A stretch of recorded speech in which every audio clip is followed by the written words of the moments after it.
I see you found our little hiding spot in the universe. Don't get too comfortable.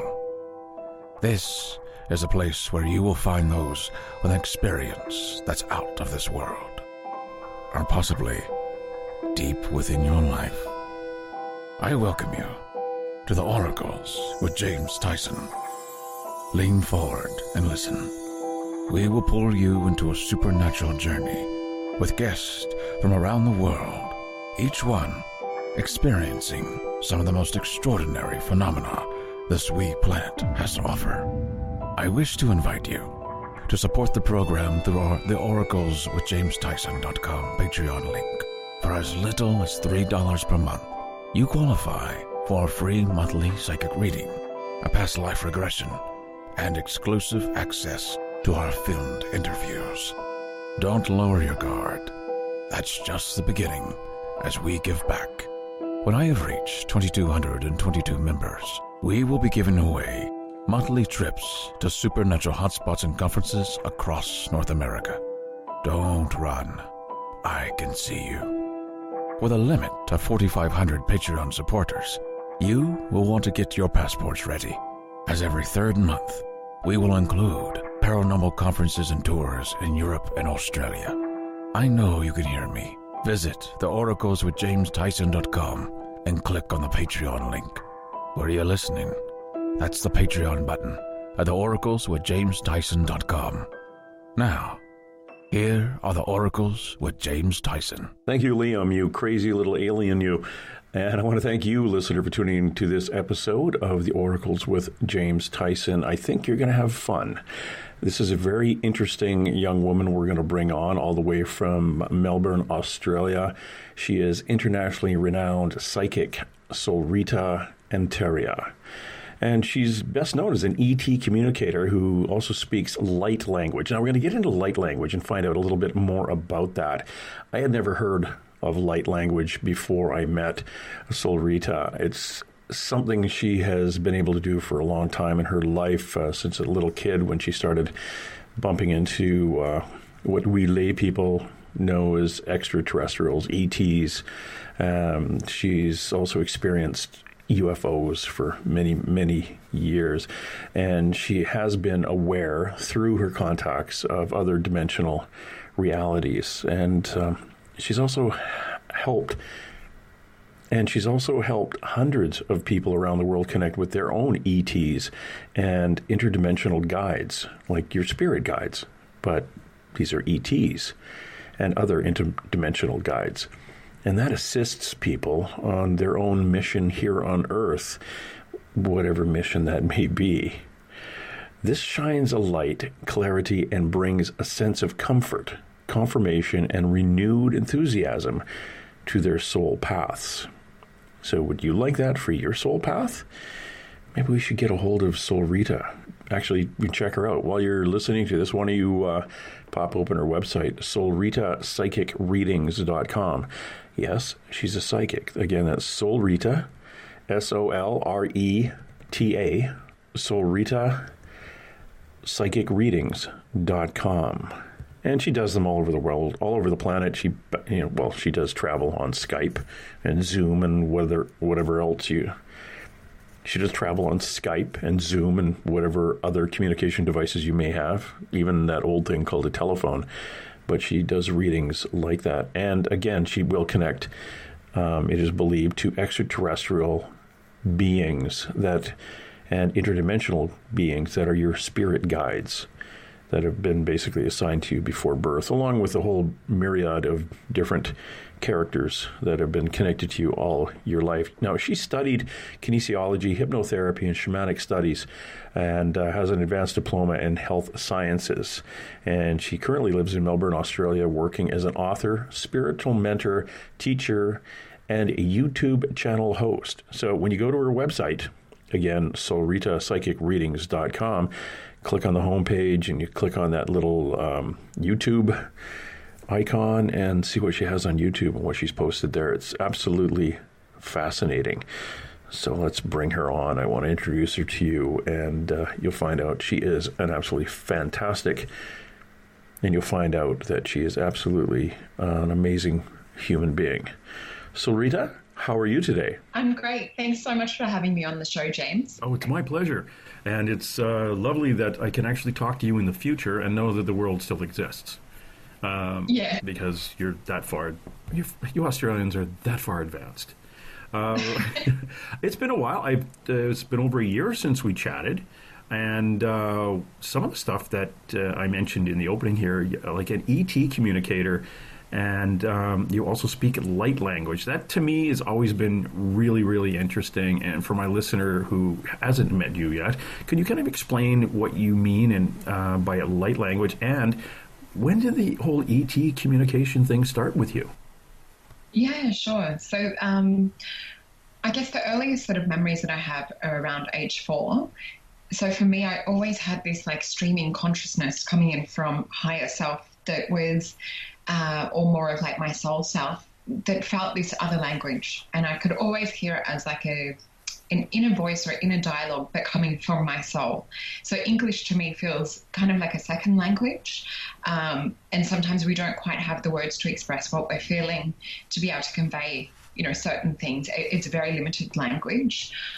With the light language, it's a language that's understood and spoken more at an empathic level. So when you speak it, it's not like word for word translation, like, Spanish to English or anything. It's really a language that's more full bodied.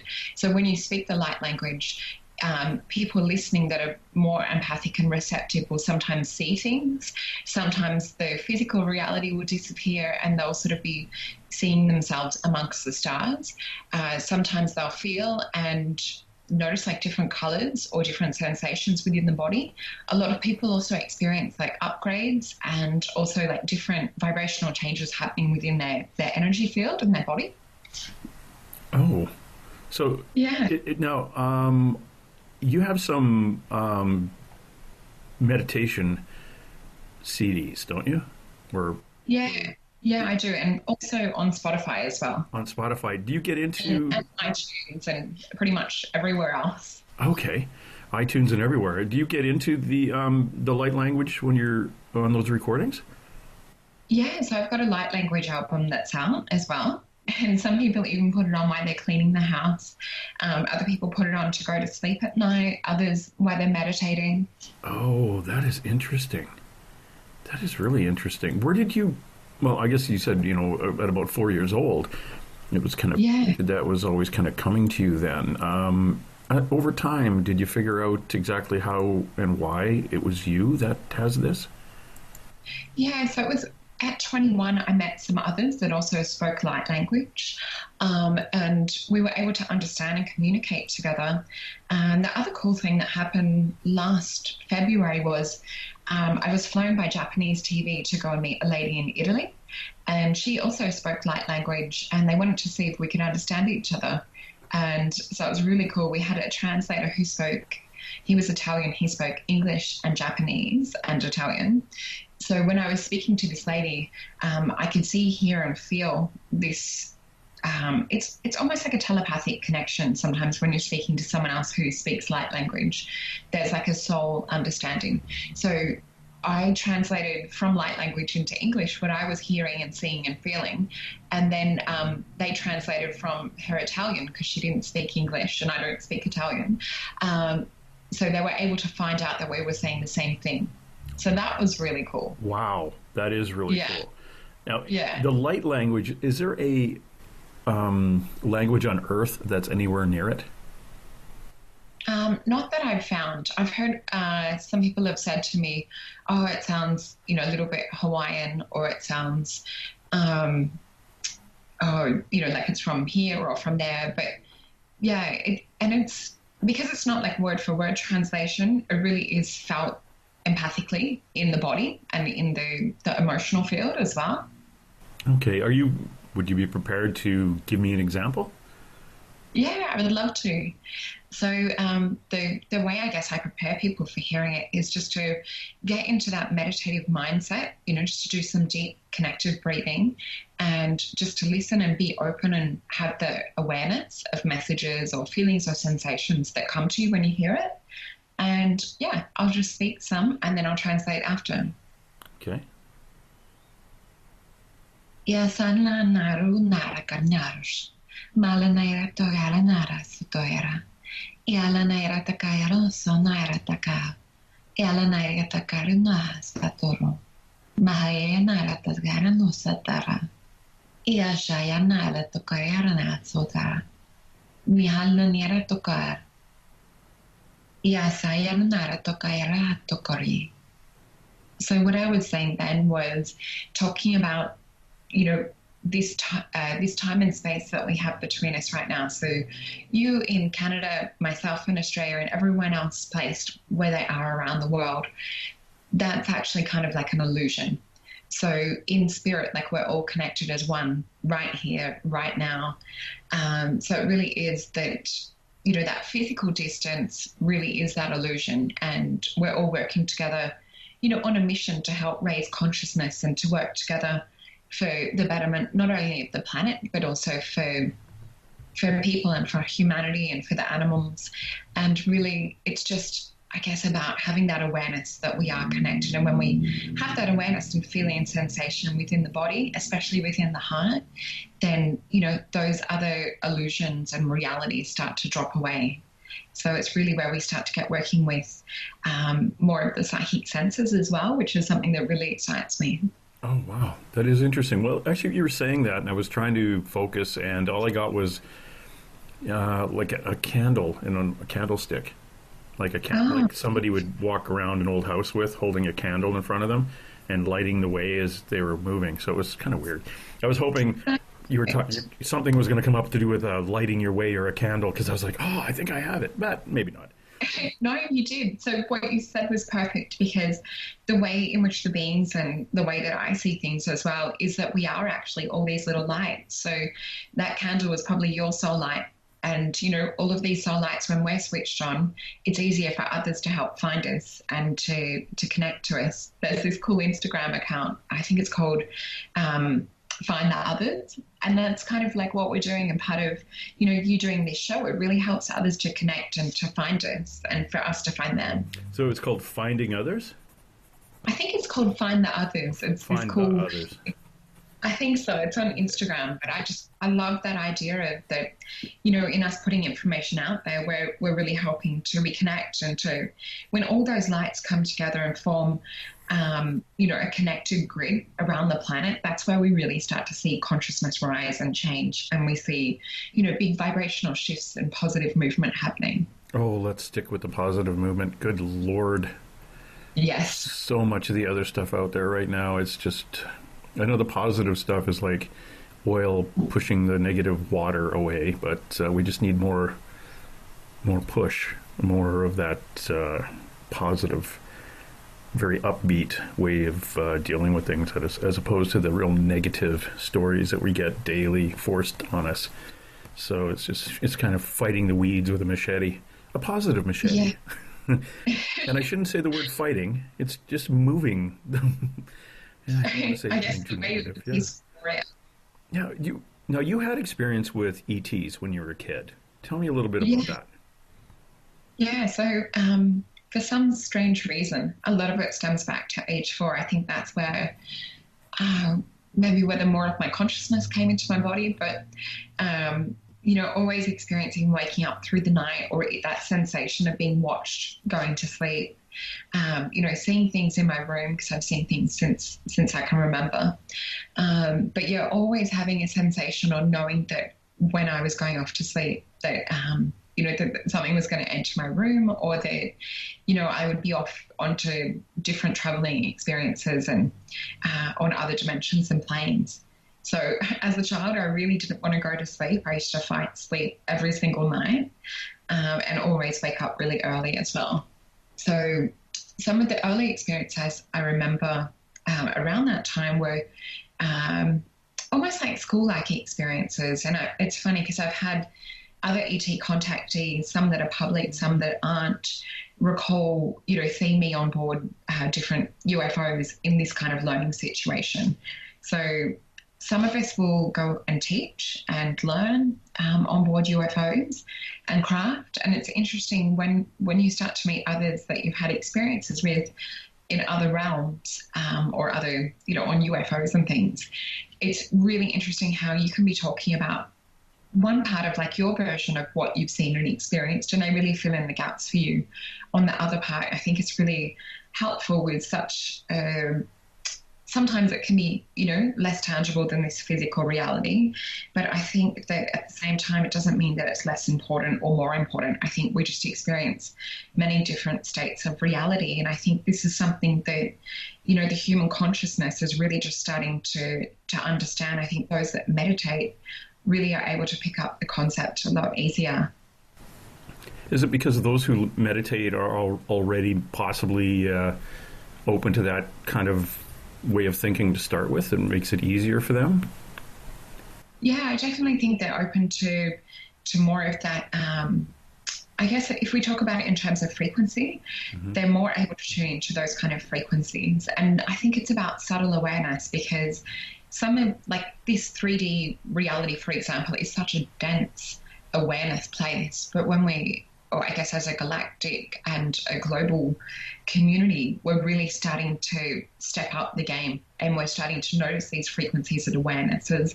And it's interesting because our technology is catching up. So in terms of like UFO sightings, that kind of thing, we're able to capture them on iPhones and things now, whereas like in the past, the experiences, we weren't really able to capture and to share them in the way that we are now. And I think that this is a sign not just of the times, but a sign of like where humanity is at. Yeah. Which I think is so exciting. Yeah, I agree. It's not only is we're getting the technology to capture things like UFO sightings, but we're also becoming more open to the possibility of whether it's extraterrestrials or a ghost or things that were always kept under wraps for the longest time. You didn't want to say it out loud at a party. Yeah.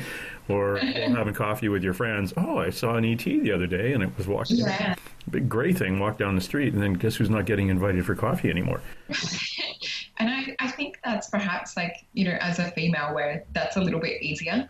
And I always have been a little rebellious in terms of like pushing the envelope and wanting to create and inspire change and be able to, share and talk about all of this stuff. Because as a kid, my guides would tell me to, just be careful like who you talk about it around. And, even in the very young ages, not to say anything, because, it's not always being this easy to talk about it as it is now. A lot of things have shifted in the last couple of decades. We're very lucky with how openly we can talk about certain things, but I think it's also about, navigating our way around that and being very specific about who we know that we can talk about this stuff with. Yeah. Yeah, and it's I'm finding it's actually opening up a lot more now. There's what used to be the forbidden thing to mention, like as I say, at coffee, you can kind of get your way into it, and people are more fascinated about it. And it may be just even as basic as, oh, look at all these ghost hunter shows on TV, and which then plants the seed that there's something after death, and that opens the door for the other things, and maybe a psychic reading, and what do you think about psychics? And you do readings, and from our listener, she does them for people all over the world. If you go to her website, solretapsychicreadings.com, and Solreta spelled Solreta, solretapsychicreadings.com, and she does them on Skype. She does them for everyone around the world. You can actually, one of the other things too, as we talked about your oracle cards, because they're Syrian, and I was going to get back to your ET experiences on that, but you can buy her albums. You can buy a meditation album, her book, Soul Star, which was written a few years back, but a wonderful little book. And I'm going to jump back because sticking on the ET thing. You have some oracle cards, and the Syrian star cards. Now, are Syrians, or I'm really bad with my ETs, but the ETs that you had contact with as a kid, and most likely still now, is that kind of where they would be from? Are they Syrian star? So for me, I've had a lot of contact with various different beings. And I think that's also because, I do work with the ET communication, and also to do with like the aura drawings that I work with. I'll quite often be working with people's ET guides. So I think I've had a lot of interaction and visitation from, all over the galaxy. Some of the beings that or some of the places that my soul resonates with is like the star system Sirius, Pleiades, Antares. And I think, on a physical level, sometimes we can start to take on some of these physical characteristics, and we tend to look a certain way depending on, where we might be from. But yeah, I think if we look at ourselves as, one fraction of an oversoul, so it might be like the physical earth expression. And then we'll have, like on Sirius, I might look like another version of myself, and, and so on, depending on like where that energy is. Oh, the other thing that I did want to mention too, in terms of talking about like awareness and things, the thing that like my guides are just guiding me to talk about is like in terms of brain power that we are currently using. So I feel like that where we're heading is about expanding our brain power. And I think meditation is such a powerful tool for really enhancing skills and gifts that we already have. And working with the psychic senses, is also expanding that brain power that we're using too. So I think we're kind of running, at a lower power, in terms of like just working with the 3D earth reality senses. And the more that we can meditate and work and expand these psychic senses, the more of the hardware that we're born with, we're going to be using a lot more of that. So looking at it in terms of, hardware and psychic skills and meditation is kind of the new software that we're installing. Okay. So I'm not going to have to die to get an upgrade. I can just meditate and get my upgrade. Good. Exactly. It's like we're getting those little update reminders flash up, saying like, ready to install update. And I think it really is about just choosing to do this, and it doesn't have to be hard. And, it's just step by step, day by day, bit by bit. And, we're really going to be stepping into expanded states of consciousness. How long? Well, when you meditate, how long would that be in a day? Do you meditate in the morning and at night, or just when you get up, or when you go to sleep? Yeah. So for me, back in college, I really fought it. So a lot of my friends would meditate, and I would do it every now and then. And when I did it, I loved it. But I didn't like the idea. I think because I thought it was like homework, and being sort of like a little bit of a rebellious student. I wanted to have. The product of it, but without having to do the work. So when I actually let go of all of that and thought, okay, well, it's not homework, I do get amazing experiences when I meditate, and I really sort of changed my thinking around that. I noticed such a massive difference. So currently, like, I meditate morning and evening, and I notice such a difference to my day and such a difference to my awareness and the peace that I'll take through the day. But not only that, the messages and things that we're able to open up to, it's just so much easier to understand and to feel into that. Oh, wow. Yeah. It's, I've been doing it, primarily I was doing it to fall asleep. And now I have a number of reasons to actually do it, to get me to where I can sleep through the whole night without having some strange dead person come in and tap me on the foot and want to talk to me. Keeping them basically outside of the bedroom while I'm sleeping. But, yeah, there's, I do it. I had a forgiveness meditation that was literally downloaded to me one night. It just came flowing into me, and I did it for 6 or 7 nights in a row. And at the end of it, it was just don't have to. All the stuff and all the bullies that bugged me and anyone who hurt me in my entire life, don't carry it anymore. I gave it all back to them. It just took 6 or 7 nights of forgiveness, and it was gone. And it was like, oh, I'm 3 inches taller now.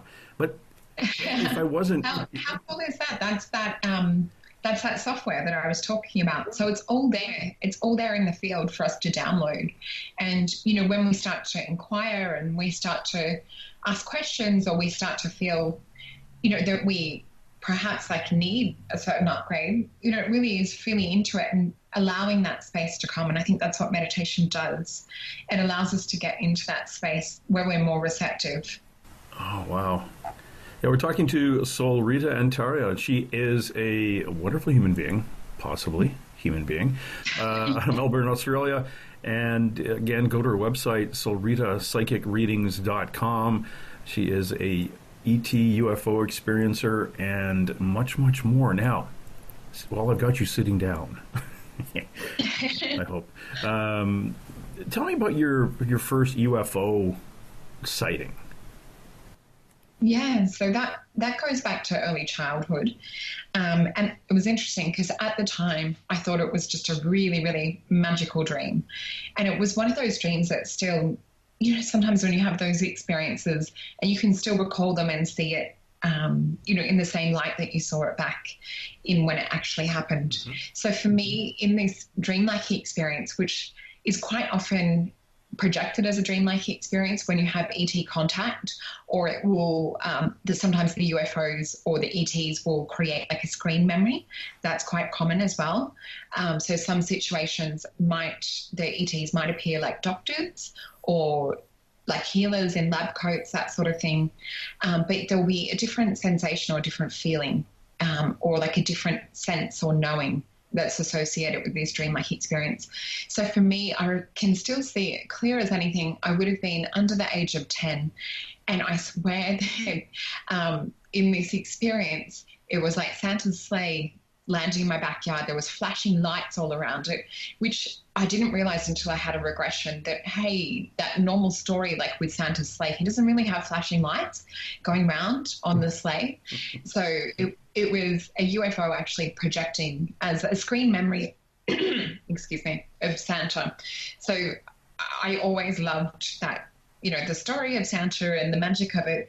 But in this experience, it was so going for a ride in the sleigh, but being taken to the North Pole. And I remember it was like going through this like wormhole portal experience in it. And I just remember feeling, you know, so magical and so loved, and just that expanded awareness of love as well, that it was like a non-earthly love. And I just remember coming back wishing when I woke in the morning, just wishing that I could go back to that place where I felt such unconditional love.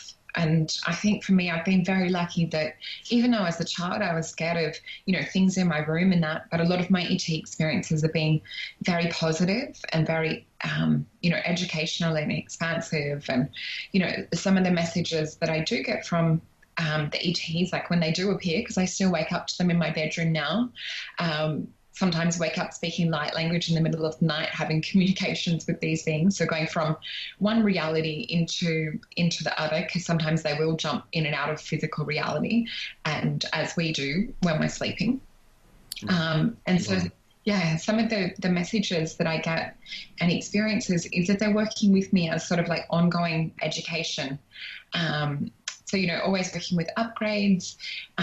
They're always working at helping my human mind to be able to accommodate and relax into the reality of the ET side of things, because it can be a shock to the human mind waking up to beings in your room. And I've had, you know, friends that I've stayed with, or they've stayed with me, and, you know, we've woken up to things in the room together. So it's not something that I'm just always seeing by myself. I had a friend that I was on holiday with just around the Christmas New Year period. I think it was January actually. So going from New Year into January, or last year into January. And, you know, I woke up seeing something in the room, and he also, you know, woke up to seeing something in the room too. So it's good confirmation and validation to the human mind. Oh, yeah. So you know you're not going insane.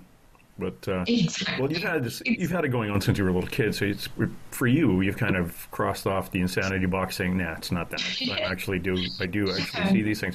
When you were talking about your recollection and the kind of the dream vision that the ETs were giving you, you mentioned that, you know, they showed up, or they may show up by looking like doctors or somebody in a lab coat or a shaman or something like that.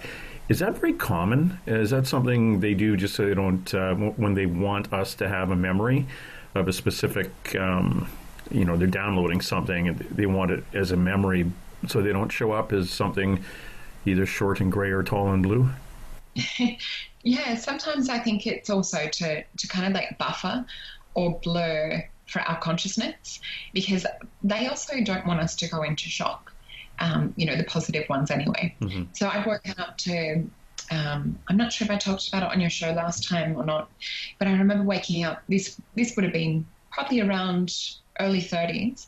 I woke up to some beings that were in lab coats, projecting themselves as like a doctor type, but the light that was illuminating from them, and as I was coming into like this conscious waking reality, I was awakening to a really long needle being pulled out of my left eye, but there was absolutely no fear. I felt so calm, and I knew that they were actually helping to kind of like alter my vision. So it was like an upgrade, because a lot of the time they will work at like monitoring us on a hormonal level if you're working in some ET programs. So that's something that I've experienced since teenage years, is as early as I can remember, with the hormonal monitoring.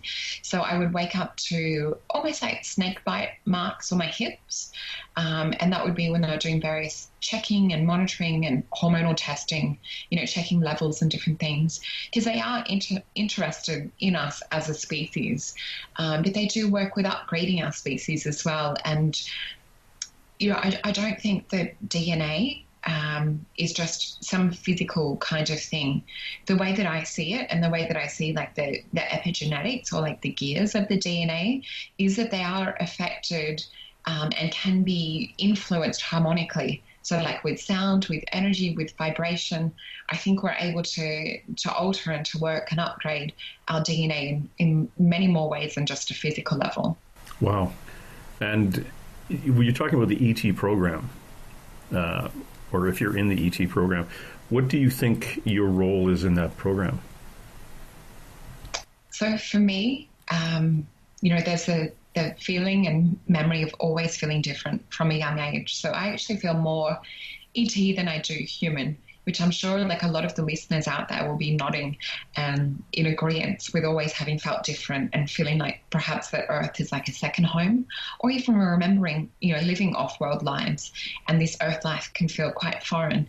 And quite upsetting at times too, seeing the horrific things that happen all over the planet, and having come from places that are a lot more peaceful, where, global peace has already been achieved.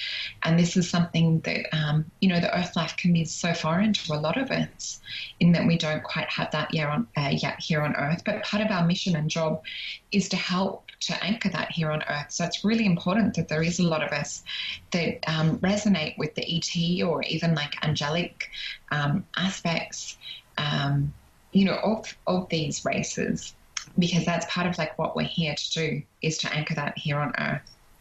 In your experience as being who you are, and having all these other experiences, all these other energies coming and going in your life, have you talked to anybody, or have you yourself ever been in the situation where you were pregnant and then all of a sudden the fetus disappears? Yeah, so I've had that a couple of times, and it's interesting because the physical timeline reality that we have on an Earth level can sometimes be altered when this happens. So a few years back, I experienced and felt, and because I do have 3 children, 3 Earth children, so like I do know what it feels like to be pregnant, and to have the kind of sensations and hormonal change and physical feelings within the body. And what's quite common with ET contactees that have had these kind of things happen is that there'll be like a definite physical side of this that they experience and feel, but there'll also be like the emotional side of it too. And then sometimes you'll have this go on for, whether it's like days, weeks, or even a few months at times, and then all of a sudden you wake up and it's gone. It's like instantly waking up and feeling different, or feeling like that pregnancy has gone. And sometimes what can happen, and what people have experienced, as being part of a hybrid program, so that they could possibly be physically pregnant, or they can have like different energetic things that are going on as well. And sometimes there'll even be where you're physically pregnant and there's ET DNA that's blended or spliced with human DNA. So I don't think that, 100% of us here on Earth right now, I don't feel and think that, all of us are 100% human.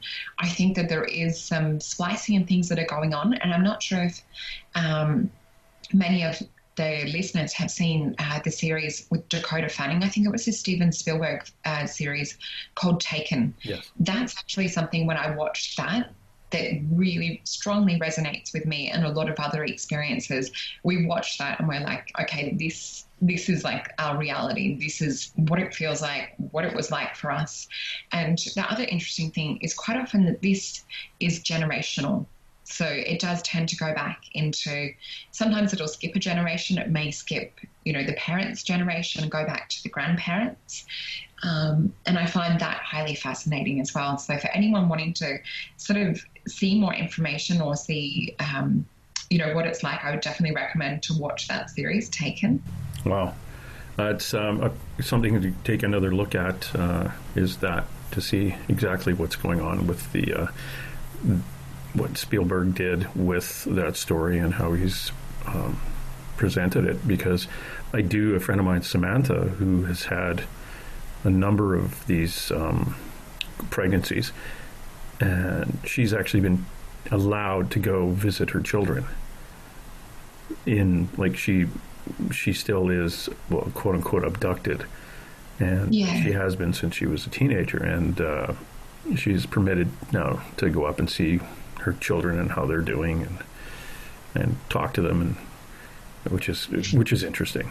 So they've given it it is fascinating, and if you have never heard of anything like this, it is very, very common with very I should say high vibration women who have had a lot of experiences with extraterrestrials since they were kids. It's quite common because I think they come in and they pick that whatever it is that's in you. Like you say, you're probably, you may be more ET than you are human, and they're just keeping tabs of you and have ever since you were old enough to remember.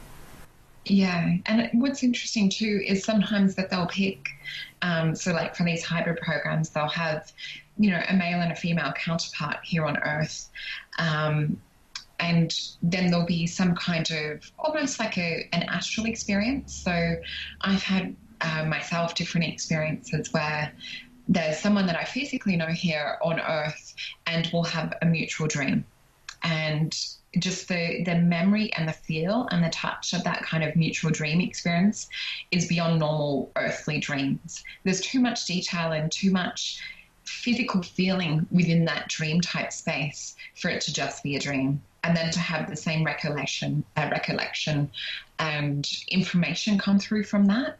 And then sometimes to also feel that there's perhaps, a hybrid child or some kind of, like baby energy around that. I find that highly fascinating and interesting. And this is something that takes place all over the world. It's not just like one-off experiences. It's something that's really common. And I think a lot of people don't talk about it because they think that it will come across sounding crazy. And I think that's where, you have to know who's safe to talk to about this sort of thing. And I think, part of my mission as well is about being, open and transparent with this sort of thing. And, I do have a normal day job as well as this work as well, so able to have a foot in each world. It's not that, people that this sort of thing is happening to, that they're crazy. I know a lot of people that work very high up in different fields, so scientists and doctors and, different people like that have experiences, and it changes their life if all of a sudden they wake up to this kind of stuff happen. I think I'm very lucky in that, this has always been part of my reality, having had these sort of things happen. So I don't really know any other way to be. Well, that's the whole thing. It is healthy because it's part of your reality. It's unhealthy to keep it to yourself and think you're crazy. And yes, definitely. I don't want to tell my parents. were staunch Catholics, and they'll, it's against all my belief system. It's against how I was raised, but it is such a firm, deep down part of me that I don't know what to do. Am I crazy? And you're off to the psychologist, and they're going to definitely come up with something, because that's what they get paid for. They'll throw some, you've got oppositional defiance or disorder, ADHD, and you should be gluten-free. What? No, I just want to talk to somebody about this. Well, that'll be $600, and here, take these 5 pills and go home. And I think that's, like you say, over generations, it's been pushed back. And like we kind of jokingly call people like us, and talking about things like this, it's talking about the woo-woo. It's that woo-woo kind of thing. It's one of those woo-woo people. And over time, I recall, and mostly women, the kind of the hippie-ish kind of, I don't know, it's hard to explain, smoking burlap and wearing cheesecloth, and just really connected to the earth people from back in the 60s and 70s, and seeing people who were hippies who are now in their 70s and 80s, still kind of off in la la land and woo woo. Now I'm kind of looking at them differently, going, okay, they got it back then. Yeah. They just stepped into it and wore it, and people thought they were nuts, but maybe they weren't that crazy. Well, definitely some were, because in my own personal life, I know I've met some that are actually overly crazy. But there are some that just got it. They just understood. And a lot of times you look at the First Nations here in Canada, the North American Indigenous population, you in Australia with the Indigenous population there, you look at the shamans and you look at the medicine people, and they're all about the same. It's that and higher they talk vibration. about a lot of the ETs that I've seen and experienced as well, and I find that really interesting. That I haven't grown up, in I guess in an Indigenous culture myself. We're surrounded by culture and history here in Australia, not as much as what we should be. I definitely think there should be more education in the schools about the original people and the original cultures of our countries. But what's interesting is when I have had the chance to speak one-on-one to, some of the elders, is that the stories match up. The blue beings that I've seen, some of the white Syrian ancient ones that I've seen, these are beings that they have interactions with, and they're aware of dimensional portals opening and these beings walk out. We have correlating stories, and I find that fascinating. And it's just such good confirmation, especially coming from, a Western upbringing. And I was lucky that I wasn't indoctrinated into any religion as such. So I think I was lucky to escape that kind of reality, to be able to form my own opinions and things. And I think I've always been the type of person that, for having had experiences and it being just as real and valid as this physical 3D reality, I was able to form my own opinions and be able to question, both realities. Yeah, it's fascinating. It's in talking to people down in, I was down in Sedona, Arizona, and I went out on a UFO tour, believe it or not, and where you get night vision goggles and you watch the UFOs coming and going from a portal. And it was a portal that was once pointed out by the American Indians down there. They knew that these things are coming and going from it, but the portal was also pointed out to Belinda Leslie, who puts on the tour. It was pointed out to her by a crew of people from NASA. Oh, wow. Who also knew about the portal, and we'd look above this feature in the geographic feature at about a 40-degree angle, and after a while, they're coming and going back and forth in groups of 3 and 4, and some stop, and they light up, and they get dim again, and it was fascinating. It is. And that's something that we have here in Australia in particular places as well. And it's also something that, working with particular parts of the planet and particular ley lines and power points, and, there's a lot of people that do grid work, working with crystals and working with energy and sound and vibration and meditation, and will choose to go to different power points on the earth, or even to create and open some. Even though there are beautiful places like Sedona, which I love, I didn't get to spend enough time there when I was there last year. I'd love to go back, because you definitely can feel the power and the vortex energy there. And this is also something that we can choose to work with and open in our own backyards. So the more that we skywatch in, our backyards, the more that we're anchoring a certain state of consciousness. So yeah, you can see these sort of things in your own backyards and really work with and anchor these energies too. I'd love to do that in my backyard. I just can't afford $4,000 for night vision goggles. She had like 6 sets of them. We were all wearing them. We thought these things were great. And you're pointing at the UFOs with the little laser hand pointer, and people would all focus in on it. They were great. And if you flashed them with the little laser pointer, they actually would stop, and then it was called powering up, and they get about 10 times brighter than normal, and then they go back to normal again, and then they'd keep going. And isn't that interesting that I have the same thing happen on this side of the planet? Oh, that is cool. Yeah. So that's what I find really cool. And, I've got friends in Italy that have the same thing as well. And, we don't need to have the expensive night vision goggles and laser pointers and things. It really is through intent that that awareness or that connection will happen with the UFOs. So from my experience, I've had, day and nighttime contact. So seeing and taking photos and videos of UFOs at both day and night. It is easier to start seeing them with night vision and, seeing them at night, because the power-ups are much easier to capture on camera. But just having that intent and that open-hearted love and connection, when you actually contact and communicate with the UFOs or the beings in consciousness that is behind the UFOs, it really is, for me, I describe it as like seeing dolphins in the wild. There is that open-hearted joy and that feeling and connection and that wonderment when you see them. And it's like connecting with, a star brother or sister. They feel like family. Oh, that's fascinating. And have you posted any of your daytime photos? Yeah, so I've got, there's really cool Pleiadian triangle craft that I got a photo of, I think it was around July last year when I was in Yosemite. So just over a lake that's there. So it's a really cool one. It was also verified by ex-UK Air Force. Mm-hmm. So also my YouTube channel, you'll see some that are in daytime that are like pearls of light flying in the sky.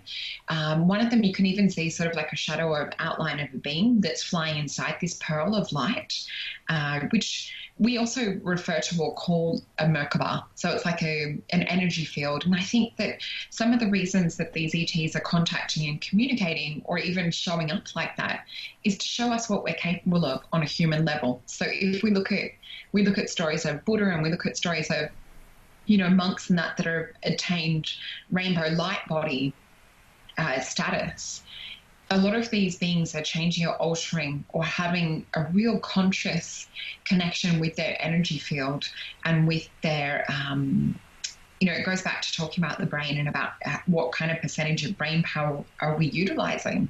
And I think that we're only just tapping into our abilities now. And there's also different meditations and apps that you can use and sort of headgear that work with, helping to keep you into a meditative state. There's one I think called, I'm not sure if it's called, Muse, that's the one. It was developed by a bunch of students at the University of Toronto here in Canada, and I got one for Christmas a couple of years ago. You'd be better to speak on it. How do you like it? Because that's something I'm looking into getting. I loved it. And it's past tense, because what it does is it teaches you over a short period of time to focus and get into that meditative frequency, I guess the best way of putting it. And how it works is you can hook it up to your iDevice. It kind of just goes over your head. You put earphones in, and you listen to the sounds of, for example, it's like waves coming and hitting the shore and lapping up on the shore. If you're in the right focus and right brain wave focus, like brainwave. What's the best word? If you hit the proper brainwave for meditation, you will start hearing birds in the background, and the waves are very gentle. But as you come out of that vibration, out of that focus, the wind starts to pick up and the waves start to crash. So you can actually get to the point in your head where you know how to move your brain frequency down or up to get to the proper frequency. So for about a month I used it, and now I could just give it away to somebody because I can get there very quickly. That's so cool. So if for people who found it really hard and to meditate, this is the easiest way, because you actually teach your brain how to get to that frequency, and that's what it's doing. It's teaching you to identify what you're thinking of and how you feel when you get to that frequency. I gave it to a psychologist who works at the Operational Stress Injury Clinic, which deals with people with post-traumatic stress syndrome for the Canadian military and the Royal Canadian Mounted Police. And she was going to be using it for some of her clients just to cut through the busyness of their brain at night while they're trying to focus and meditate. And that's what it does. It cuts all the chaff out of there, all the other stuff, and you drill down and focus on that sound, whether it's the leaves in the trees or the birds and the beach. It's whatever you had set it to, and it's actually a very good device to use. It's something you don't have to use every day forever, because you can. There are certain times you can do it for see if you can hold it for 2 minutes on that frequency. See if you can then work up to 12, then up to 20. Well, if you get up to 12, you already know how to do it. And it's really, if you have the meditation to fit in to that amount of time, it's good. But the Muse is a really nice little device, and it's I don't know how much it is. Santa got it for me, so. But if anyone out there, check out, Google the word Muse, M-U-S-E, and meditate, and support the good Canadian schools and universities that spend all that hard-earned money on making things for people to meditate. So it's kind of a nice little thing. I've opened up your YouTube page here. Let's see, Solreta Antaria, and lots of good UFO pictures here. This is actually very cool. And I forgot I am subscribed too. So it's like, I knew this from somewhere. UFO over Melbourne, Australia, or Melbourne, depending which side of the continent or on the globe you're on. Melbourne or Melbourne. And this is, these are craft and UFOs that are seen all over the world.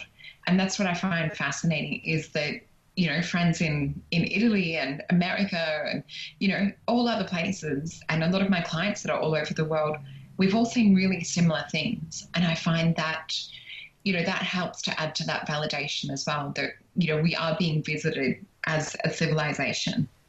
Yeah. And if we look back throughout history of, stories and paintings and, different periods throughout time, you'll see like hidden within paintings or even in plain sight, pictures of UFOs painted into like religious paintings. And it's just, the more that you start to dig, the more that you unravel.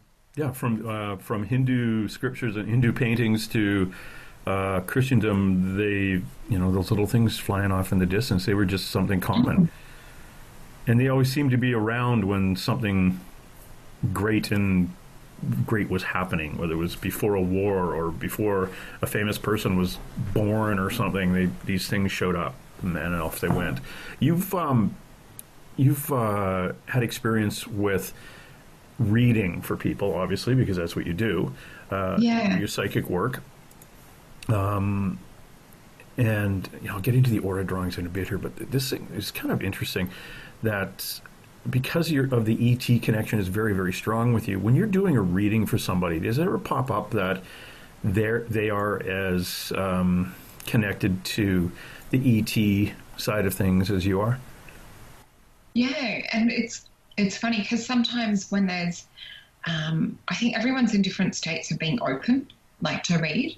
Some people you'll get come in for, like a normal day-to-day reading. They just want to find out about relationship or about work and that sort of thing. And perhaps that's where, I work more with someone that's like on a soul path mission or wanting to know or access different keys to like the next step for like upgrades and things. So I actually work with a lot of psychics myself. So I've done psychic readings for many psychics too, which is always so much fun and always interesting because you're able to work at a certain level. But yeah, with the ET contact stuff, it's funny. Sometimes I'll have clients that have never told anyone about their experiences or about the type of beings that they've seen or interacted with. And sometimes I'll see it plain as day, like a being next to them, walking around, or I'll talk about, I'm seeing this vision of you like on board a craft and you're inside this, it's like a tank, like a bathtub, and there's all these like lights and little tiny scavenger type beings that are circling around your body, and they're clearing and repairing and healing. And they're like, how do you know that? Like, no, I've never told anyone that. And yeah, I had that experience. And yes, it was like a month ago. And yeah, that happened. And I think for me, it's about being brave and not fearing like what I see. It's about just when I'm having it happen, it's like watching and feeling and being inside a movie. And I'm just relaying that on a verbal level to my client, like what I'm seeing, experiencing. And quite often it's about validation. It's about, with me providing that confirmation for them, it's such a huge sense of relief to go, I'm not crazy. Or yes, when that happened, this is like the extra information that I needed. So like I might provide, a piece of the puzzle that's missing, or I might go, well, this has happened in order for you to get into this part of the next part of your, your life, or to, it's pointing out that you're to work with this at a soul level. And of course, we all have our own free will and free choice too. So, things may happen to us and may be part of our life, but it's up to us whether we put that into action and whether we step forward into that path. Well, that's what I was kind of wondering. My next kind of pushing that off to was if you are doing a reading for somebody and they are coming in to talk about, like, I'm applying for a job and I've never been to a psychic before, and for some reason I thought I'd come and talk to you, and the entire reading is ET related. Those are the ones that I find fascinating because basically they were steered towards the psychic in false pretenses. Like, no, go ask them about your job. And then they find out that, with clients too, they are flying through the universe every night when they fall asleep. Yeah, that's sometimes where those clients do get steered to me. And it's, I have to use not only, like the psychic perception side of things, but you have to emotionally tune in and mentally tune in and sort of question and feel into it very gently whether this person is ready to be able to talk about this sort of stuff with. I had one lady, and this is, it just sticks out for me. I'm not sure if I've talked about it on your show, but I had a lady come to me, and it was to do with the relationship side of things. And she was sitting in my dining room. It was a client that I had here, a local lady. And I'm seeing this ET walk around in the background behind her, and he had it was like a sweater like they wore in Happy Days, the TV show. So like, that kind of like high school or college type sweater, cardigan type thing. This ET was walking around that had sort of like a kind of like, he looked like a grey but had like a bigger, more of like a bubble type head.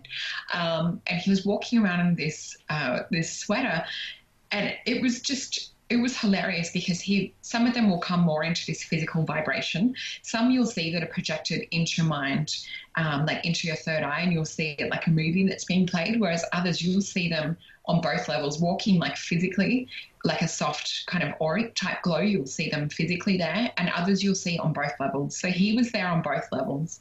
So it was like undeniable that she'd had some kind of contact or experience. And I drew a picture, and she's standing there sitting there holding her mouth, kind of gasping, because this is a being that she had contact with, I think it was 2 nights before the reading with me. He'd appeared to her in her kitchen, and she'd never had any kind of experience like that whatsoever. So for me to see and verify that, it was just, I guess, extreme validation. And really nice to know, like for the client too, if they've never had experiences like that or don't know who to turn and talk to, that is kind of like that conscious validation. And then they're able to open up, and that's able to help them open up to a whole different part of their path and their conscious soul growth as well. Now, would that turn out, would that have been because this being is a positive interaction in her life as opposed to a negative one? Exactly. So okay. It's always when I'm doing a reading to, setting up that healing and protective space and kind of like, a bubble to work in, that we are working with beings that are there for the client's best and highest good. So then the information that we're getting, and also when certain beings do show up in the auric field or working with the client, we are checking in to make sure that they are there for the client's best and highest good, or that they love them unconditionally as well. Because you want to work with guides that have your best interest at heart and not just the ego. You don't really want to be working with beings that are just, stroking the ego. You want to be there with beings that are working with the client because they do have that connection and they do want what's best for the client. And then it's up to us whether we, step into that and whether we choose that path, because we really do have conscious free will and choice. We don't have to go down this way. We can sort of choose to shut down these experiences and these things. For some of us, it's much harder. It can be, very much there in our physical reality, but we really get to choose whether we talk about this stuff or whether we kind of just close that cosmic closet on everything. Yeah, I kind of wonder if that's what I did for so long, because this all really just started making sense and coming to me in 2012. So I had an entire lifetime of doing other things. Now I'm trying to catch up. And it's interesting that gateway time, a lot of people speak about similar experiences that, 2012 or 2013 was like an instigator for that to open up and for that closet to open back up again. Yeah, it was end of November 2012. I saw a psychic for the first time, and I have never looked back since then. And now you're podcasting with it. I'm talking to all sorts of woo-woo people that I relate to, who can do aura readings and psychic readings. And I will probably end up calling upon you to do a psychic reading, because I'm going to run this by you, is my Patreon account thing. If people like my podcast and they donate $3 a month, or what does it work out a year, $36 a year or something, if I get enough people in there, I will be pulling names. I was going to do it once a month, but I think I might doing it once every 2 weeks to give a psychic reading away, and a past life regression to someone else, and a numerology reading for somebody else, or a chart for someone else. And at 2,222 people, I'll be drawing trips for 2 airfare, accommodation, and car rental, as long as you don't drive on the other side of the road, and and then to go to whatever is on their paranormal bucket list, whether they want to come down with you and watch if somebody's in New Zealand and wants to fly over to Australia and hang out with you and look at UFOs, and I do that for them. At 3,000, it used to be 4,500, but it's about 3,000 I think now, and then I'll bounce people around internationally. And so yeah, that's cool. Yeah, so what do you think of something like that in your psychic abilities? What do you think is a good idea? Yeah, I do. I think it's a really good idea, and I think it helps to, connect this community even more. Yeah, and honestly, I don't need the money because I'm not independently wealthy, but I'm retired and don't really have a lot of bills, other than for this car I bought. But I can't pay for that. Really, it's all okay. It's what I'm trying to do is trying to give back to everybody who's tuning in. So that's the plan. By the end of the year, hopefully we can get enough people in the grid here where we can actually start pulling names and putting little groups together and off to some haunted location if you like ghosts in Glasgow, Scotland, to if you like UFOs, to Sedona, or down to Australia, or some nice place to go watch these things where it's not snowing, and do some Bigfoot stuff, and do a few conferences around the world. Really nice UFO conference over in Portugal, so you'll have to go. And you guys nice. you guys have them there too. You've got some good ghost conferences in Aussie land, Australia, and you had was a year or so ago. I was reading. Was it you who was going to a UFO conference outside of Sydney? Was that you? Oh, yeah, I went and did. There was one that does UFOs and ghosts called Paracon. So I did that a couple of years back, which was a lot of fun. You know, it's great spending a few days with a couple of people, or more than a couple of people, a few hundred people that are, you know, interested in this topic, and going and hearing the other speakers talk about this as well. It's interesting. I was at a ghost conference down in just on the coast of Oregon last month, and what's interesting is having two people talk about the same subject but through different lenses. I saw this and this is what it looked like to me, and then having someone else get up and speak about they saw the same thing but it looked like this to them, whether it was a Bigfoot or a ghost or something else woo-woo. It's like everyone looking at a car accident but then having to articulate it from their angle, and it sounds like all a different car accident, but it's all the same one. And it's very interesting to have somebody else's perception of the same thing that you've experienced in life, which is, you know, anything like a UFO. So you get 5 people looking at a UFO out with you one day, and then have them all write down a paragraph on what they saw and what it looked like, and then compare the paragraphs. And I think it's really important when you do see and witness these type of things to really assess, like, what was the feeling of it too. So you know, when I've done skywatches with people, I'm talking about, you know, when they fly over, tune into, like, is there a message? Is there a feeling that comes with this? Is there, you know, other extrasensory sensations or downloads or information that you're picking up when they fly over as well? And, you know, I just also want to put out there that not every paranormal experience is positive. I've been very blessed that, you know, the majority of the things that I've seen have been, you know, really positive or there for, like, you know, best and highest good. But out of the, you know, hundreds and hundreds of UFOs that I've seen, maybe only 2 were like a negative feeling. And what was interesting, and this is what I talk about, you know, tuning into how you feel, is that there was just a feeling of, oh, something doesn't feel quite right. And then it was just doing an energetic clearing, setting up more healing, more protective space. And I actually just, like, popped back inside and just thought, I don't need to be around here to witness, you know, that sort of energy. And then just came back out later when it had cleared. But yeah, the majority of the things that, you know, friends that skywatch and that as well, the majority of the stuff that we do see is positive and is here for change and is benevolent. Well, that's interesting you brought that up about the a couple, you know, the minority were negative. You did mention a while ago that you had, you know, ETs would show up in your life, and most of them were positive. Tell me about the ones that weren't. What made them different from everyone else? I guess the easiest way to describe it and the easiest way to notice it is, for me, they showed up, I guess we could probably, on an earth level, refer it to as more like a vampire type energy.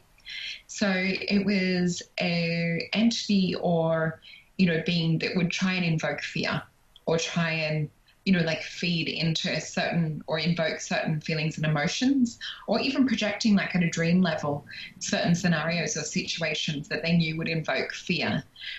So what's interesting is when you get to the state of where you're able to kind of wake up within your dreams or consciously become aware, you're able to kind of stamp your foot and say, I'm not going to put up with this stuff. And you're able to kind of like stop that kind of energy feeding happening in a dream, because some of these negative type entities will really feed on like that fear energy. It's similar to that movie, was it Monsters Inc.? That Pixar movie way back now. And the monsters are opening up dimensional portals, which appear to be like a bedroom door to a children's bedroom, and then they're doing a scare. And that energy that's powered from that scream and that fear and that scare is helping to power that the energy or the electricity in the monsters realm or the monsters world. Mm-hmm. And I think this is, you know, it's quite similar to these negative beings that appear in this conscious reality. So it's always really good if you wake up out of something like that to get up out of bed, to change the energy, change the state, Because if we just lay there and try and go back to sleep, it's so easy for them just to slip back. They're still kind of attached to our consciousness. So we really have to make a conscious break from those sort of energies and entities. So to do a clearing, perhaps put on like a clearing meditation, go and get yourself a drink of water, go outside, ground, do something that's going to break that conscious connection. Yeah, I've had the sleep paralysis, but that is mostly a human ghost doing the same thing and just making you frightened and just sucking off your adrenaline, just draining that adrenaline from you.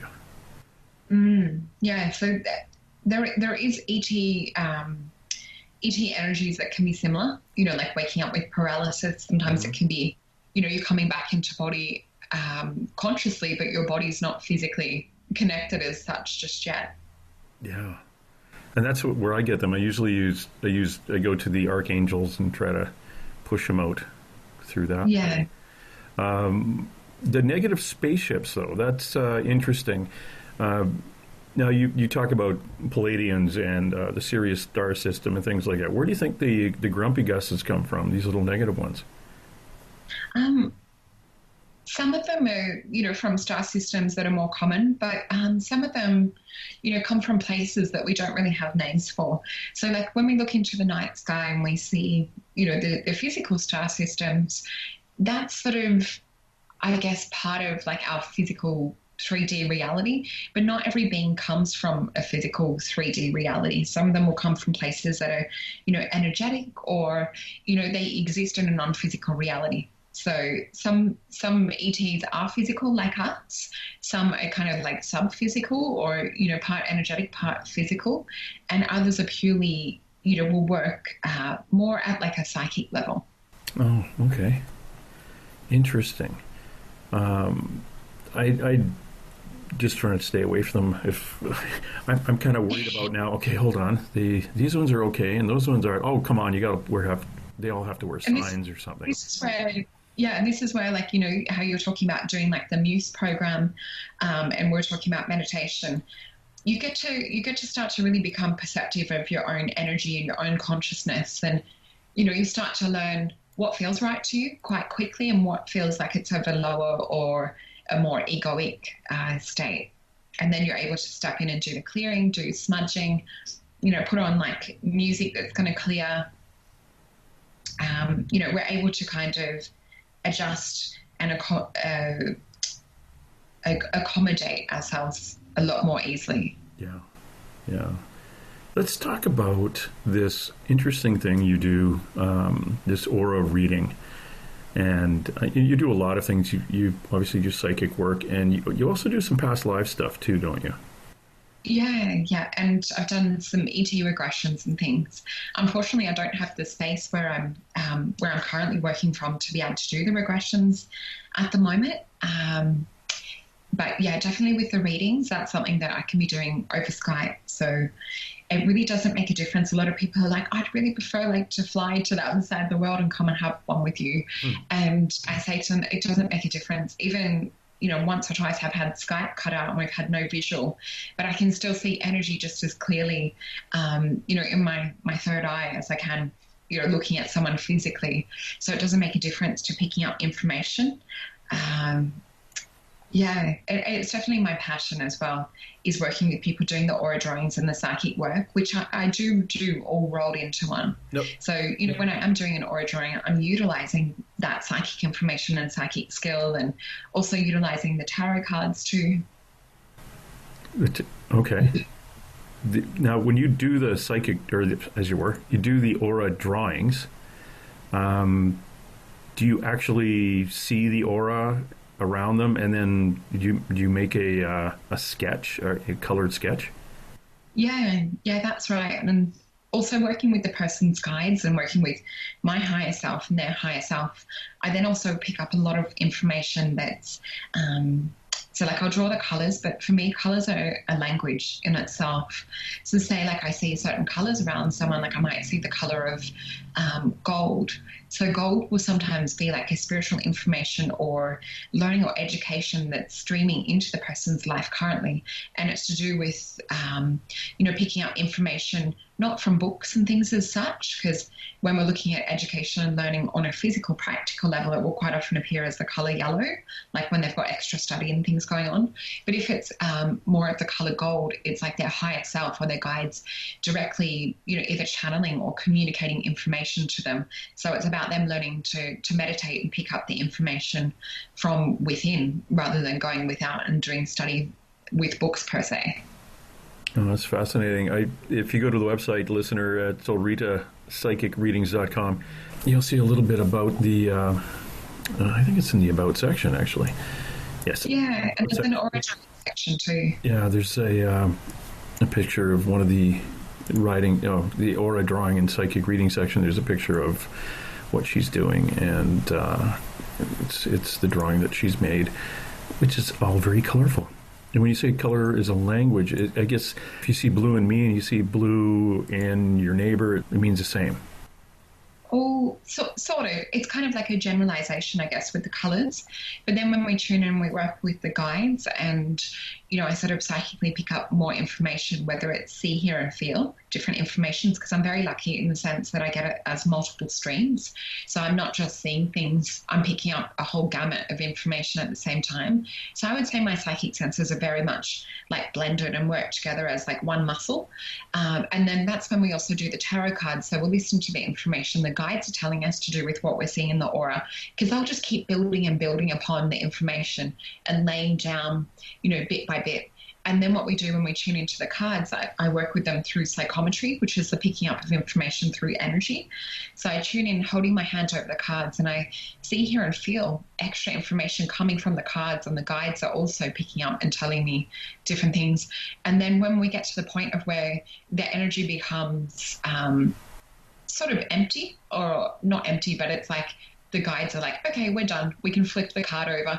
We always get confirmation for what they've said. The picture will be on the card.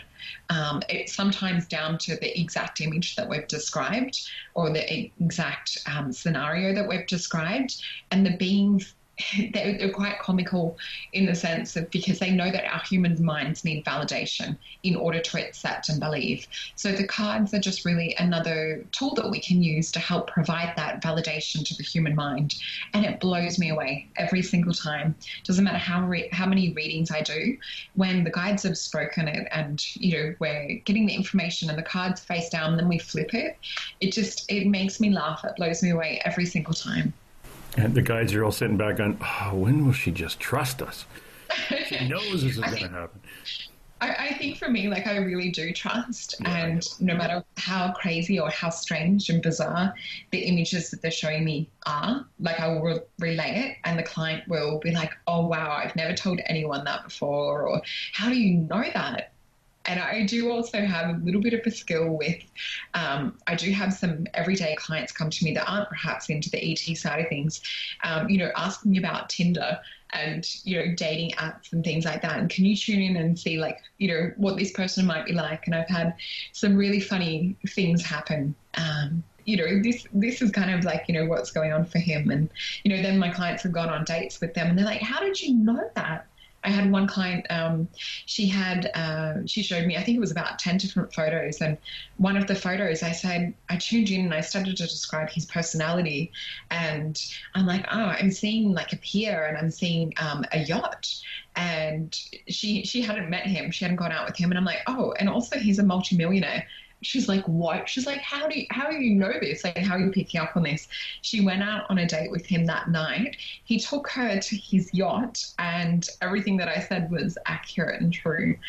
And it just blew her away. So I've seen her quite a few times for different, different things like that. And it's fascinating. I think psychometry is such a underutilized skill that we all have, and it's just a matter of practicing and using it. Now, psychometry is being able to get feelings from an inanimate object, correct?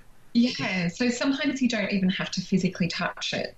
You can also use tarot cards as a tool to access that information, like a gateway energy into that. So you could pick a card to represent a certain situation, a certain energy that you want to tap into, or even a person to read. And you can use that as sort of like a gateway card into that. But other times it's useful, like, to hold a piece of jewelry and pick up vibrations or emanations off that piece and be able to tune in directly to find out more information. Photos are also another good one to be able to tune into the energy of someone. What was the other one? Oh, photos. Oh, photos. I'm sorry. Yeah. Your accent left me in the dust there for a second. I can look at a photo. Well, since 2012, I can look at a photo and see if you're high vibration or not. Yeah. Just by looking at it. Incredible. I could do it walking down the street. I can pick them off walking down the street. And it was like, I used to say it was my divination that I was supposed to go around telling people what an empath was and see if it resonated with them. And like, just leave my card and ride off into the distance. But I can see it in photographs of people too. How cool is that? Yeah. So you're making me wonder what you pick up in my photo, James. Oh, yeah. That's a gimme. Hey, when you do your readings, or when you connect with your spirit guides, do you actually see them? Yeah, so it's interesting. Sometimes you'll get, because some of them are, more physical than others, and some of them are more energetic. Sometimes you'll even get orbs that come in and you'll see them flying around a person when you're doing the reading, but they won't necessarily have a human form. Or sometimes when they kind of go from an orb into a human form, it's like for our human consciousness or our human mind to be able to relate to them, and to be able to relate to the certain form in which they're appearing. And that's the same for names with the beings as well. So when I'm doing a drawing and I always draw it exactly as I see it, because I try and stay as true to form as possible, because I think that, the information isn't to be watered down. It's just to be able to relay it and keep it as pure and as close to the way that it comes through. So the guides will also quite often give us vibrational names, because they talk about for our human consciousness, in order to kind of like learn or to recognize the energy. So quite often a guide will have a name that has a few syllables or like a few vibrational syllables. So it will come through. So from my name, for example, so Solreta is like a syllable name, Solreta. And what each of those syllables does is stream through like a different vibration or a different energy, which makes up the consciousness of who I am.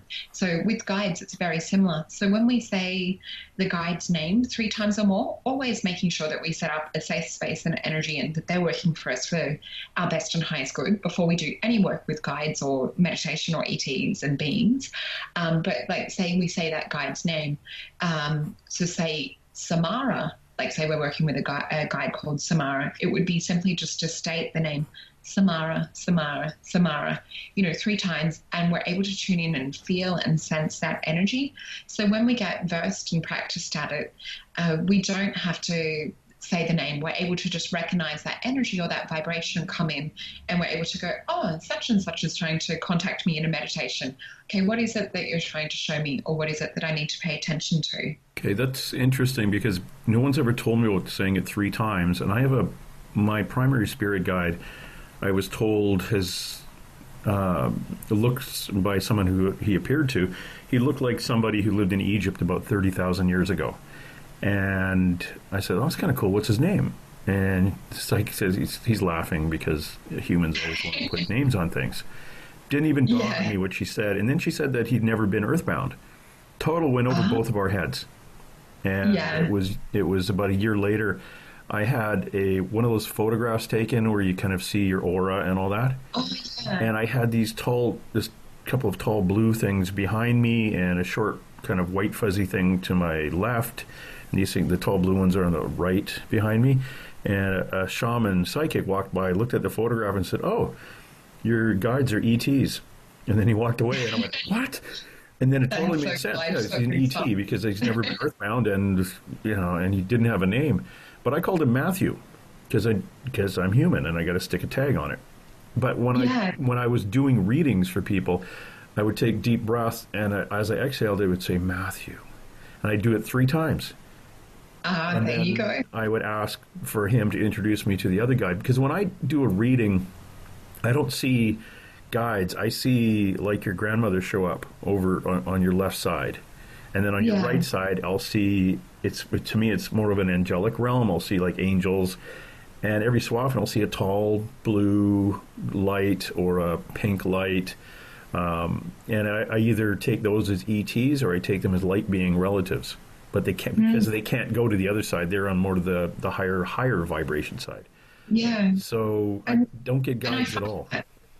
And I think that's you've got a lot of skills in tuning into different frequencies, and that's similar for myself as well, in that I do see people that have passed, but I choose, unless they're really urgent to get through to that person, which sometimes they are, and sometimes they have a real big life force energy that is able to like step up some frequencies. I find for me, doing the mediumship side of things, when people are passed on, I prefer to pass them on to someone who does pure mediumship, because I tend to get more tired and drained doing those sort of readings, and it takes a bit longer to recover from that. Whereas when I'm doing readings with beings like ETs and beings that are, working from like higher vibrational states, it energizes me. I just, I'm so in love with that sort of work and passion that I find that I can do, reading after reading, that it doesn't tire me. Whereas if I'm doing more the mediumship side of things, how do you find that, James? If I was to read person A at 9 o'clock in the morning,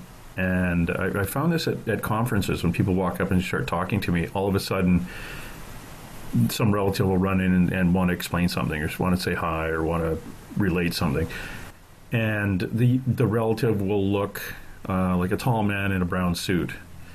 And then an hour later, another person will show up, completely different person. But the person who shows up is not exactly the same, but it's a short man in a brown suit. It's like I get all the brown suits at once, and I'm thinking, oh, this can't be right. Because am I just adding brown suits to them? Or am I adding the lady in the blue dress who passed away in the 70s, and the skirt goes just below her knee, and she's wearing a little blazer thing with a brooch, and then I get another one with a different colored blazer and a different colored skirt and a different type of brooch or a flower. And I'm thinking, why? They all shop in the same place, and it's all today I get the same thing. So I start questioning myself, and then I have to think back, well, if they pass around the same time and they were in their 60s, that's kind of a common thing to wear. It's like, well, where you are, the most frightening thing you ever see on the road in Australia are bowlers.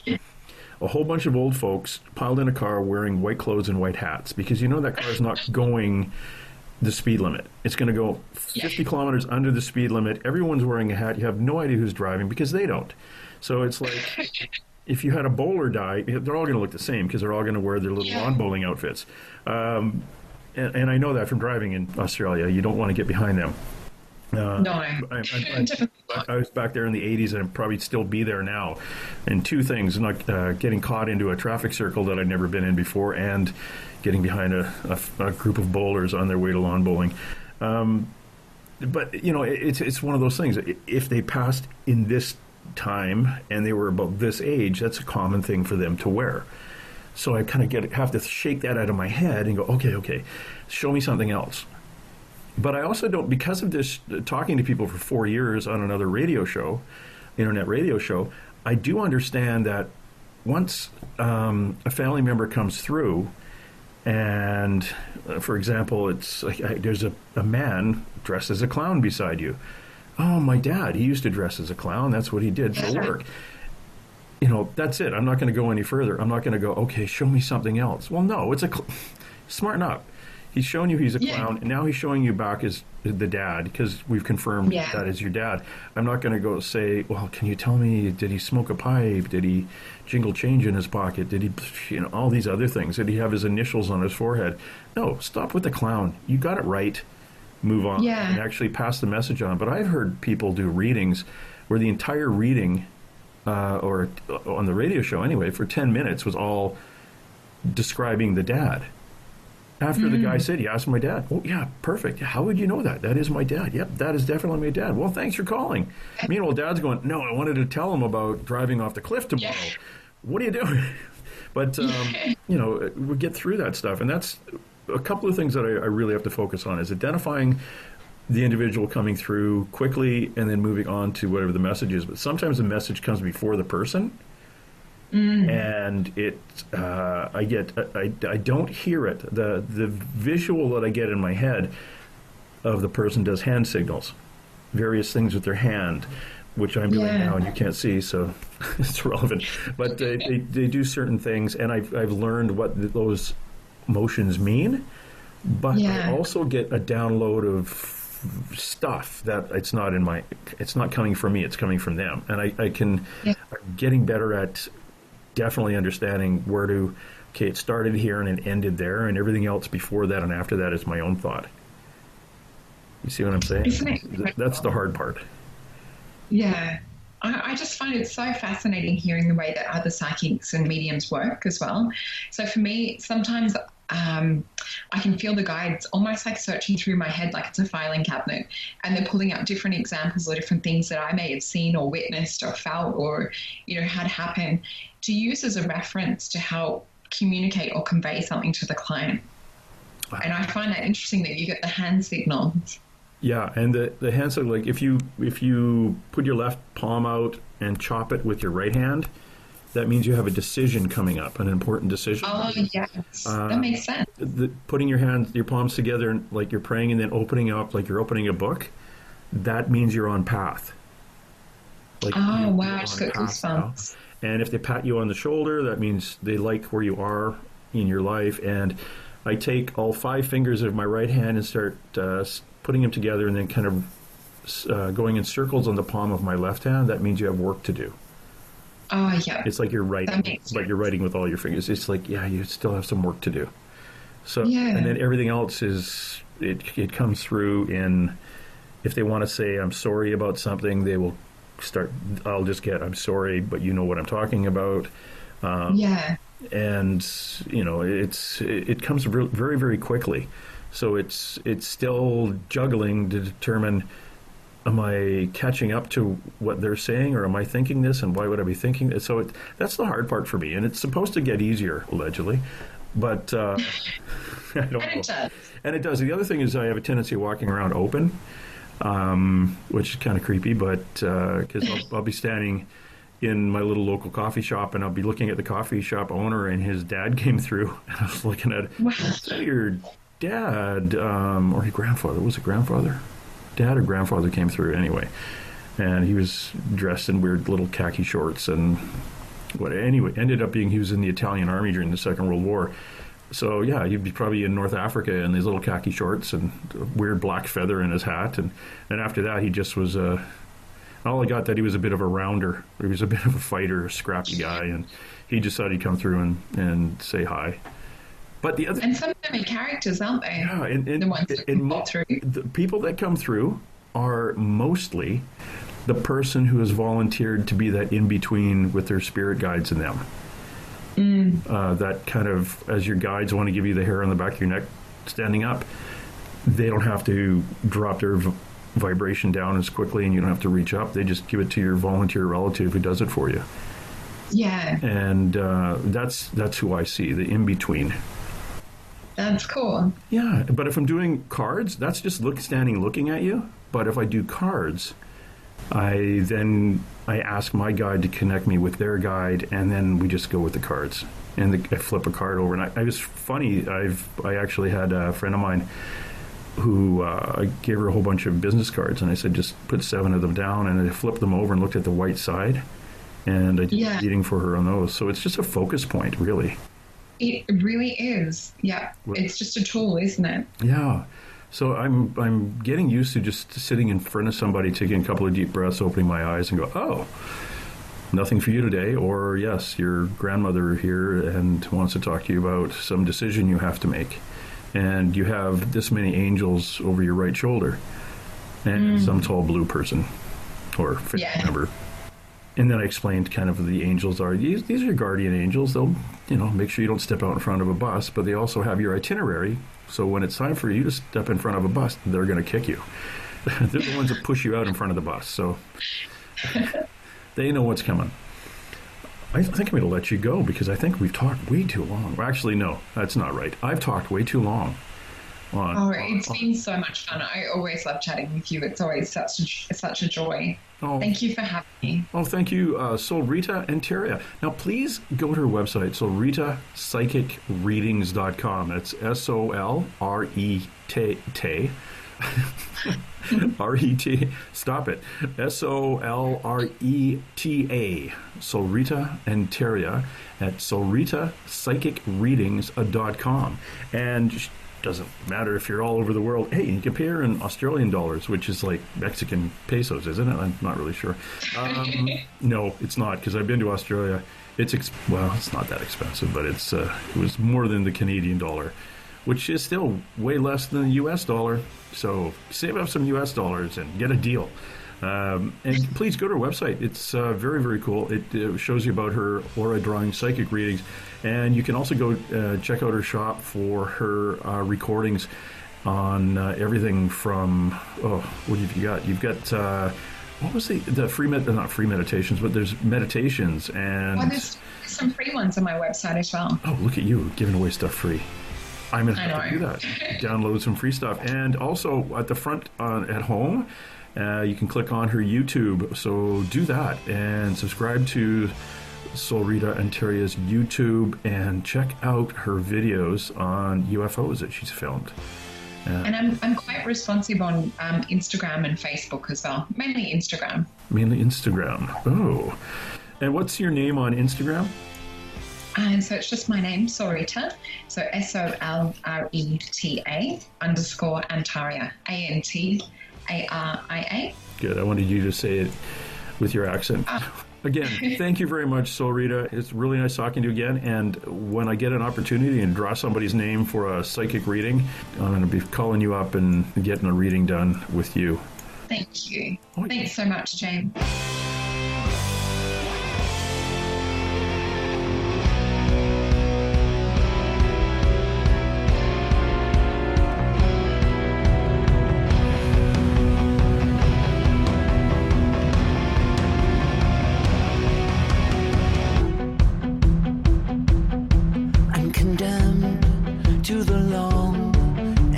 Night,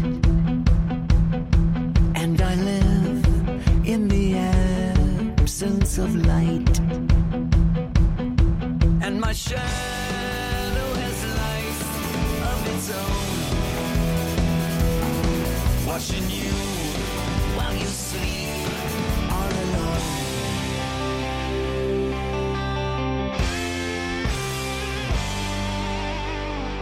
All right, that's it. Let's roll. Let's be careful out there.